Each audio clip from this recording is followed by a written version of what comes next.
জানুয়ারি মাসে হয়েছিল সেবাশ্রয় ক্যাম্প, 6 মাস পেরিয়ে গিয়েছে, কিন্তু এখনো এইভাবে লোহার বিম গোটা স্ট্রাকচারটা কিন্তু এখানে পড়ে রয়েছে।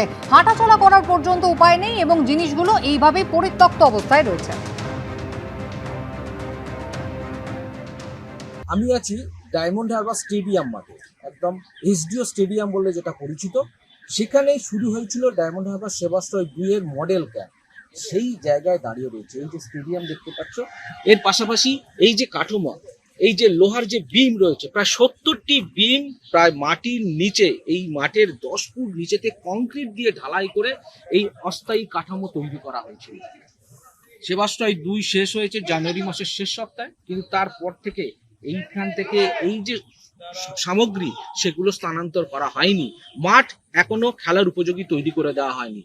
এই নিয়ে এখানকার ক্রীড়ামোদী মানুষদের দীর্ঘদিনের অভিযোগ ছিল, তাদের ক্ষোভ ছিল, কিন্তু তারা কিছু বলতে পারেনি। পালা বদলের পর তারপরেও এখানকার বিশিষ্ট নাগরিক, রাজনৈতিক ব্যক্তিত্ব তারাও বারে বারে প্রশাসনের দ্বারস্থ হয়েছে যাতে এই মাঠ খেলার উপযুক্ত করে দেওয়া হয়। কিন্তু যা পরিস্থিতি রয়েছে এখনো দেখলে বুঝতে পারবে, চারিদিকে অ্যালুমিনিয়াম শীট, কাঠ, প্লাইউড, বিভিন্ন উপকরণ যেটা দিয়ে এই যে অস্থায়ী কাঠামো তৈরি করা হয়েছিল তা কিন্তু এরকম ছড়িয়ে ছিটিয়ে রয়েছে।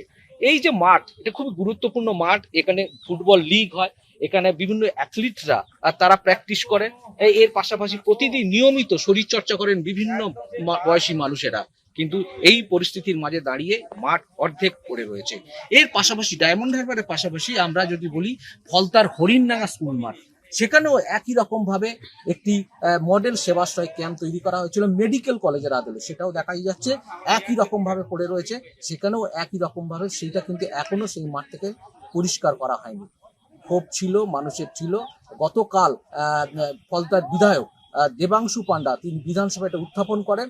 আজকে মুখ্যমন্ত্রী বিবৃতি দিয়ে জানিয়েছেন যে এই মাঠগুলো দ্রুত পরিষ্কারের ব্যবস্থা করতে হবে। কিন্তু কবে পরিষ্কার হবে, কবে আবার এই মাঠ পুনরায় তার পুরনো অবস্থায় ফিরে পাবে, সেটাই এখন প্রশ্ন। গৌতম মণ্ডল, এবিপি আনন্দ, দক্ষিণ 24 পরগনা।